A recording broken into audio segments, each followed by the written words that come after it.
नमस्कार दोस्तों।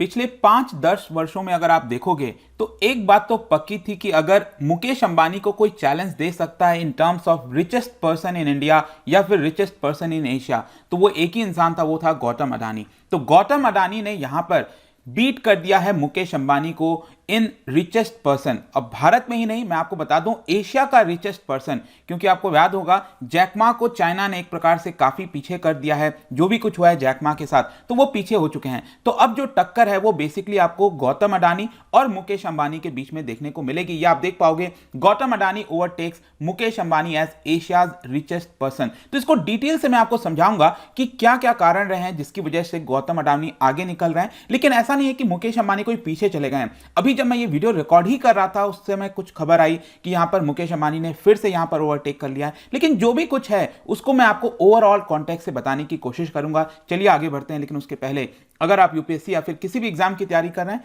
तो आप हमारे ऐप को डाउनलोड कर सकते हैं या फिर studiiq.com विजिट कर सकते हैं। वहां से सारी जानकारी आपको मिल जाएगी। इसके अलावा अगर आप एमसीक्यूज अटेम्प्ट करना चाहते हैं तो मेरे इंस्टा पेज पर जा सकते हैं। वहां पर स्टोरीज में आपको सभी एमसीक्यूज जो है वो मिल जाया करेंगे। चलिए सबसे पहले हम देखेंगे अभी एग्जैक्टली क्या हुआ है। जैसा मैंने आपको बताया, गौतम अडानी जो कि इंडियन बिलियनियर हैं, जिन्होंने याद रखिएगा अपना छोटा सा कमोडिटी का जो कारोबार था, ट्रेडिंग जो बिजनेस था, उसको एक बहुत बड़े मल्टीनेशनल कंपनीज में, कॉन्ग्लोमरेट में एक प्रकार से कन्वर्ट कर दिया है। और आज के डेट में पोर्ट है, माइंस है, ग्रीन एनर्जी हर तरफ आपको देखने को मिलेगा। और जो करंट नेट वर्थ अगर आप देखोगे, जब इन्होंने ओवरटेक किया मुकेश अंबानी को, तो मुकेश अंबानी का जो ओवरऑल वेल्थ है इट वाज 87.9 बिलियन डॉलर। यहां पर जो गौतम अडानी है वो पहुंच गए 88.5 बिलियन डॉलर, मतलब 600 मिलियन डॉलर से यहां पर पीछे कर दिया था। तो ये जो वैल्यू आप देख रहे हो ना, वो वैल्यू कहां से निकलती है याद रखिएगा। शेयर मार्केट पर आपने देखा होगा जो भी इनके कंपनीज लिस्टेड हैं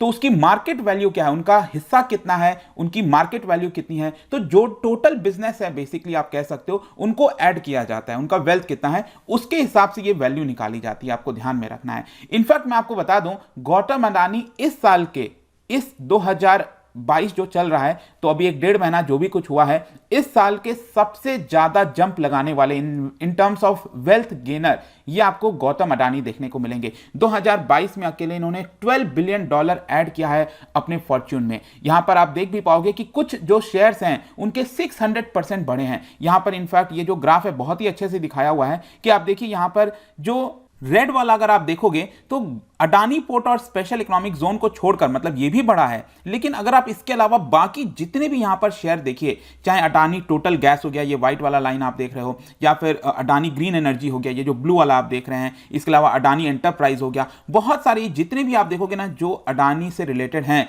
बहुत ज्यादा जंप आया है। कितना जंप आया ये आप देखिए, Adani green and Adani total gas limited 1000% बढ़ा है 2020 के बाद से। 2020 से लेकर अभी तक 1000% सोच के देखिए, अगर आपने इन्वेस्ट किया होगा तो कितना रुपए बने होंगे। इसके अलावा अडानी एंटरप्राइज में 730% की वृद्धि हुई है, अडानी ट्रांसमिशन 500%, अडानी पोर्ट 95%। और वहीं अगर आप कंपेयर करो इसको सेंसेक्स के हिसाब से, सेंसेक्स ने करीब 40% की जंप की है 2020 का अगर मैं टोटल आंकड़ा यहां पर देखूं। तो इसी से आपको समझ में आ रहा है कि बाकी शेयर के मुकाबले जो अडानी से रिलेटेड जितने एंटरप्राइजेस हैं, जितने बिजनेसेस हैं, उसमें बहुत बड़ा जंप आया। और जाहिर सी बात है इन सभी बिजनेस में जो मैक्सिमम शेयर आपको देखने को मिलेगा वो गौतम अडानी का है। इसी की वजह से यहां पर उनका गेन जो है, वेल्थ गेन जो है, सबसे अधिक हुआ है। और यहां पर आपको पता ही है कि जो गौतम अडानी है वो जो अपना बिजनेस है वो ग्रीन एनर्जी हो गया, इंफ्रास्ट्रक्चर हो गया, जो कि प्रेजेंट सरकार अगर आप देखोगे ना तो जिस चीज की तरफ ध्यान दे रही है, जैसे 2070 आते आते नेट जीरो पर लेकर आना है, उसके लिए सोलर एनर्जी की आवश्यकता है,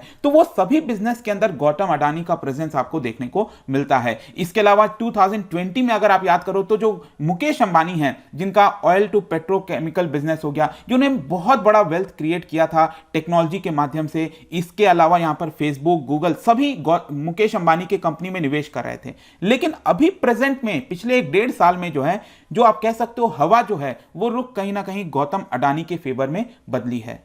और इसमें जो सबसे बड़ी बात जो निकल कर आई है वो ये है कि गौतम अडानी फॉसिल फ्यूल के बियॉन्ड देख रहे हैं। मतलब कि जो ट्रेडिशनल फ्यूल हुआ करता था, पेट्रोकेमिकल है, कोल है, उसके बियॉन्ड यहां पर आपको देखने को मिलेगा। यहां पर आप इनफैक्ट देख भी पाओगे renewable energy, airport, data centre, defence contracting, जो कि already prime minister Narendra Modi consider करते हैं कि ये नेशन बिल्डिंग में क्रूशियल रोल प्ले करने वाले हैं, उसके अंदर उनका प्रेजेंस है, ये एक बहुत इंपॉर्टेंट चीज है। इसके अलावा यहां पर जो कई सारे एक्सपर्ट्स हैं उनका यही कहना है कि गौतम अडानी ने वो एक होता है ना कि कब किस समय किस बिजनेस के अंदर एंट्री लेनी है, राइट टाइम पर एंट्री लेनी है, और यहां पर इन्वेस्टर्स कौन कौन से लाने हैं, वो कॉम्बिनेशन गौतम अडानी को काफी अच्छा मिला था। और जो भी उनका बिजनेस है कैपिटल इंटेंसिव बिजनेस, जहां पर उनको पैसे की आवश्यकता थी, तो उसमें भी उनको जुटाने में, फंड रेस करने में कोई डिफिकल्टी नहीं हुई। तो ये सभी कॉम्बिनेशन है जिसकी वजह से गौतम अडानी आज भारत ही नहीं एशिया के रिचेस्ट पर्सन में आपको आएंगे। इसके अलावा यहां पर जो ग्रीन प्लेजेस हैं, मैं आपको थोड़ा सा और बताता हूं, क्योंकि ग्रीन एनर्जी के ऊपर बहुत फोकस किया जा रहा है। दोनों, सिर्फ गौतम अडानी नहीं, मुकेश अंबानी, गौतम अडानी दोनों पुश कर रहे हैं कि यहां पर फॉसिल फ्यूल से वो ट्रांसफॉर्म करें अपने बिजनेस को ग्रीन एनर्जी की तरफ। इनफैक्ट मुकेश अंबानी ने अभी कमिट किया है कि अगले 3 साल में $10 बिलियन का निवेश करेंगे। ऑल्दो उनका जो टोटल विजन है वो है $76 बिलियन निवेश करने का। दूसरी तरफ जो गौतम अडानी है वो कह रहे हैं कि 2030 आते आते मैं $70 बिलियन का निवेश करने वाला हूं, जो कि वो चाहते हैं कि वर्ल्ड का लार्जेस्ट रिन्यूएबल एनर्जी प्रोड्यूसर बने। तो ये डेफिनेटली इसको भारत को आप कह सकते हो कि इस टर्म में काफी तेजी से पुश करेगा। इसके अलावा यहां पर आपको बहुत सारे एग्जांपल्स मिलेंगे, जो मल्टीनेशनल कंपनीज हैं, ग्लोबल कंपनीज हैं, वो अडानी के अंदर काफी निवेश कर रही हैं। यहां पर आप देख सकते हो फ्रेंच ऑयल जो कंपनी है वो अडानी ग्रीन एनर्जी में 20% स्टेक खरीद रही है, जो सोलर एसेट है उसमें 50% स्टेक खरीद रही है। इसके अलावा यहां पर 2021 में जो वार्बर्ग हो गया वो $110 मिलियन निवेश कर रहा था। इसके अलावा जो अडानी है वो कई सारे प्लान रिवील कर रहा है ताकि जो उसकी कैपेसिटी है रिन्यूएबल एनर्जी की, उसको 2025 आते आते 8 टाइम्स किया जाए, 8 गुना ज्यादा किया जाए।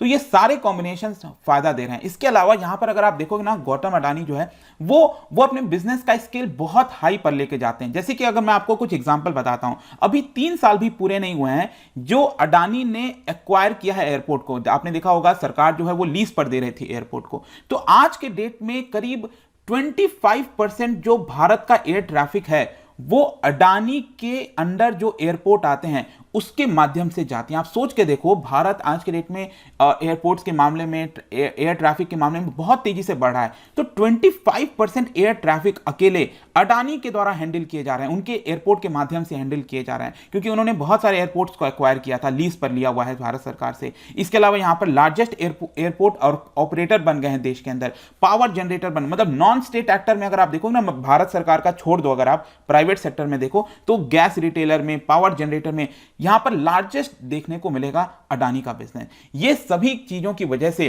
आज गौतम अडानी एशिया के रिचेस्ट पर्सन बन गए हैं। लेकिन अब मैं यहां पर थोड़ा सा कहानी भी बताना चाहता हूं आपको गौतम अडानी के बारे में। He is a college drop out, और पहली बार उन्होंने अपना जो लक है ना वो मुंबई के अंदर डायमंड इंडस्ट्री में एक प्रकार से अपनाने की कोशिश की थी, वो सफल नहीं हुए थे। फिर 1980s में आगे चलकर उन्होंने क्या किया, गुजरात आ गए, वो अपना होम स्टेट आ गए वापस, और वहां पर अपना जो ब्रदर का बिजनेस है प्लास्टिक बिजनेस उसको संभाला। फिर 1988 में उन्होंने सेटअप किया फाइनली अडानी एंटरप्राइजेस, और यही आज आपको कंपनी देखने को मिलती है। इनफैक्ट गौतम अडानी को बताया जाता है कि he is the survivor of crisis. कैसे, मैं आपको 2 एग्जाम्पल बताता हूं। करीब 20 साल पहले उनको किडनैप भी कर लिया गया था, रिश्वत मांगी गई थी, घूस मांगा, रैंसम मांगा गया था कि तभी हम छोड़ेंगे। फिर 2008 में आपको याद होगा मुंबई का जो ताज महल पैलेस होटल है, वहां पर टेरर अटैक हुआ था जिसमें 166 लोगों की मृत्यु हुई थी। उस होटल में भी गौतम अडानी प्रेजेंट थे। जी हां, उस होटल में भी प्रेजेंट थे, वहां से भी वो बचे थे। तो सर्वाइवर ऑफ द क्राइसिस भी बताया जाता है उनको। लेकिन जो भी कुछ उन्होंने किया है उसको लेकर क्रिटिसिज्म भी बहुत ज्यादा होता है। कई सारे जो एनवायरमेंटलिस्ट है वो ये कहते हैं कि एक तरफ वो ग्रीन एनर्जी की बात करते हैं, लेकिन दूसरी तरफ अगर आप देखोगे ऑस्ट्रेलिया के अंदर यहां पर सबसे बड़ा, वर्ल्ड का सबसे बड़ा कोल माइनिंग प्रोजेक्ट उन्हीं के द्वारा चलाया जा रहा है इस समय। और ये यहां पर आप देख सकते हो, बेसिकली ऑस्ट्रेलिया में ये जो नदन वाला ये वाला प्रोविंस है नॉर्थ ईस्ट साइड, इसको क्वींसलैंड प्रोविंस कहा जाता है। यहां पर अगर आप देखोगे तो सेंटर में जो एरिया है ये बेसिकली कहा जाता है करमाइकल कोल माइनिंग प्रोजेक्ट। ठीक है, तो ये करमाइकल कोल माइनिंग प्रोजेक्ट है पूरा, ये वर्ल्ड का सबसे लार्जेस्ट कोल माइनिंग है। आप सोच के देखो, तो यहां से कोल को निकाला जा रहा है, और ये अगर आप देखोगे नॉर्थ ईस्टर्न साइड यहां पर ग्रेट बैरियर रीफ देखने को मिलता है। तो एनवायरमेंटलिस्ट का कहना है कि आप यहां पर पोल्यूशन ज्यादा फैला रहे हो, यहां पर ग्रेट बैरियर रीफ को नुकसान पहुंच सकता है, और जब कोयला जलेगा तो विश्व के अंदर और ज्यादा क्लाइमेट चेंज का खतरा आएगा। तो ये यहां पर क्रिटिसिज्म भी देखने को मिलता है उनके ऊपर। सिर्फ यही नहीं, जो ऑपोजिशन पार्टीज हैं भारत के अंदर वो भी बड़ी मात्रा में अटैक करती हैं। क्रोनिक कैपिटलिज्म का आरोप लगता है यहां पर सरकार के ऊपर, और यह भी कहा जाता है कि सरकार से बहुत ज्यादा ये लोग क्लोज हैं। इनफैक्ट अभी जस्ट 2-3 दिन पहले ही आपने देखा होगा कि राहुल गांधी और नरेंद्र मोदी दोनों के बीच में काफी ज्यादा बातें हुई थी गौतम अडानी और मुकेश अंबानी को लेकर। जब राहुल गांधी स्टार्टिंग में पहले बोल रहे थे यहां पर लोकसभा के अंदर, तो उसके अंदर उन्होंने बेसिकली एक प्रकार से प्रहार किया अडानी और अंबानी, तो डबल ए वेरिएंट बता दिया। मतलब जिस तरह से कोरोना वायरस के अंदर ओमिक्रॉन, डेल्टा, इस तरह का वेरिएंट की चर्चा हो रही थी, वैसे ही उन दोनों को डबल ए वेरिएंट की तरफ से इस तरह से हमला किया। फिर जब यहां पर प्राइम मिनिस्टर मोदी आए, उन्होंने ये कहा कि क्या ये तरीका है इस तरह से बोलने का। मतलब आई एम श्योर कि आप ये सब पॉलिटिकल जो चीजें वो भी देख रहे होंगे। तो हर तरफ यहां पर देखने को आपका प्रेजेंस उनका मिलेगा। अब मैं जाने से पहले एक और इंपॉर्टेंट चीज बता दूं कि जैसे ही ये वीडियो मैं बना रहा था तब एक और खबर आती है कि मुकेश अंबानी वापस से एशिया के रिचेस्ट बन गए हैं। यहां पर आप देखो अब वापस से $90 बिलियन। बेसिकली ये कैसे डिसाइड होगा, अगेन वही शेयर मार्केट में जिनका शेयर का प्राइस बढ़ता जाता रहेगा उसके हिसाब से आपको ये फर्स्ट और सेकंड नंबर पर होते रहेंगे। हो सकता है कि जब आप ये वीडियो देखो तो ये वापस से गौतम अडानी यहां पर ऊपर चले जाएं। तो ये बेसिकली चलता रहेगा। कहने का बेसिक मतलब मेरा ये है कि पिछले कुछ समय में ही जिस तरह से गौतम अडानी का बिजनेस बढ़ा है, और स्पेशली बताया जाता है कि बहुत सारे इनके बिजनेस मोनोपोली की तरह एक प्रकार से, और इसकी वजह से उनको बहुत ज्यादा फायदा मिलता है, और आगे आने वाले समय भी ऐसा ही कुछ सिनेरियो देखने को मिलेगा। तो डेफिनेटली मुकेश अंबानी और गौतम अडानी के बीच में काफी बड़ी टक्कर होने वाली है रिचेस्ट पर्सन के मामले में। देखते हैं आगे क्या होता है, बट आई होप कि ये वीडियो आपको इंटरेस्टिंग लगा होगा। जाने से पहले, क्योंकि हम कोयले वगैरह की बात कर रहे थे, आपको पता होगा कि कोयले कई प्रकार के होते हैं, लोएस्ट क्वालिटी से लेकर हाईएस्ट क्वालिटी। आपको अरेंज करना है इसको लोएस्ट से हाईएस्ट में, ठीक है। इसका राइट आंसर आपको पता ही है, मेरे इंस्टाग्राम पर तो मिलेगा ही। वहां पर अगर आप नहीं हो कोई बात नहीं, टेलीग्राम से भी ले सकते हैं इसका सही उत्तर। मैं कई सारे जो एमसीक्यूज हैं वो यहां पर स्टोरीज में डालता रहता हूं। इसके अलावा अगर आपको पीडीएफ चाहिए तो टेलीग्राम पर आइए, अलग अलग सोशल मीडिया पर भी आप यहां पर जुड़ पाएंगे। यूपीएससी या फिर किसी एग्जाम की तैयारी कर रहे हैं तो ऐप को डाउनलोड करिए। आई होप कि वीडियो आपको पसंद आया होगा। मिलता हूं आपसे next time. Till then, thank you very much, see you soon.